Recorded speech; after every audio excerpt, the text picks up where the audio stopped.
அமுதென்று பேர். அந்த தமிழ் இன்ப தமிழ் எங்கள் உயிருக்கு நேர் என்று அழகாக தமிழின் பெருமையை பற்றி பாரதிதாசன் தொட்டு பல புலவர்கள் பாடி வைத்தார்கள். எப்படி இருந்தாலும் நமது குழந்தைகள் இங்கு தமிழின் சிறப்பை பற்றி கூறுகின்ற பொழுது மீண்டும் கேட்பதற்கு இனிமையாகத்தான் இருக்கிறது இல்லையா? இப்பொழுது தாமோதரன் வகுப்பு மாணவர்கள் தமிழ் மொழி சிறப்பு பற்றி ஒரு சிறப்பான உரையாடல் ஒன்றினை வழங்க வருகிறார்கள். பலத்த கைத்தட்டலுடன் அவர்களை மேடைக்கு அழைப்போமா? அனைவருக்கும் வணக்கம். தாமோதரனால் வகுப்பு 9 மாணவர்கள் ஆகிய நாங்கள் உங்களுக்கு தமிழ் மொழியின் சிறப்பை பற்றி கூற வந்துள்ளோம்.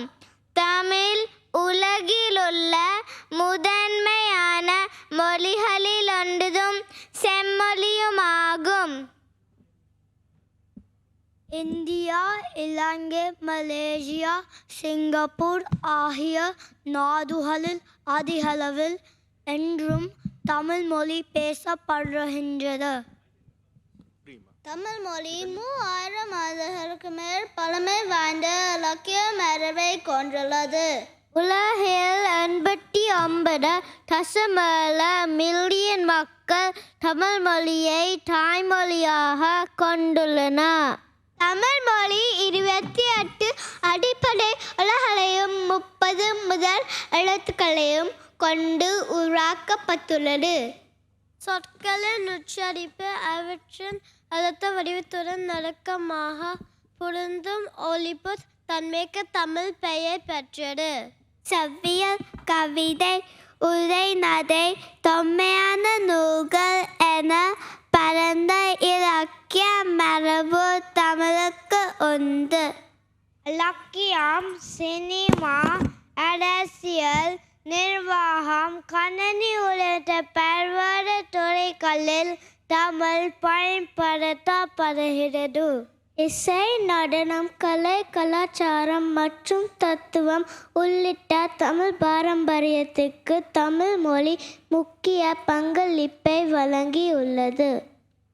20ஆம் நூற்றாண்டில் தமிழ் எழுத்து சீர்திருத்தத்துக்கு உட்படுத்தப்பட்டு அதன் எழுத்துக்கள் எளிமையாக்கப்பட்டது.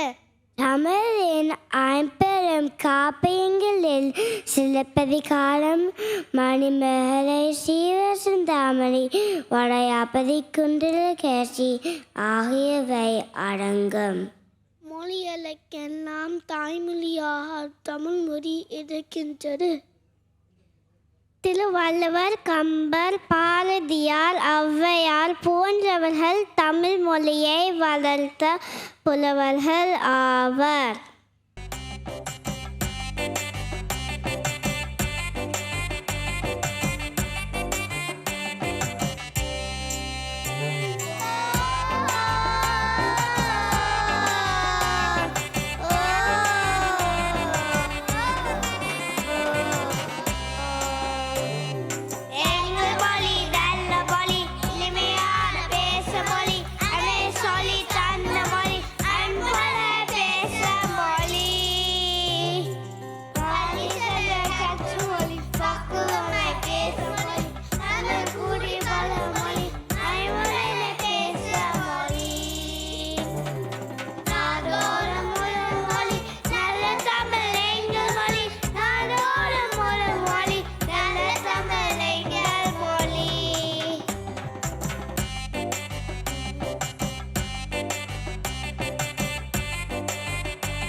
Catch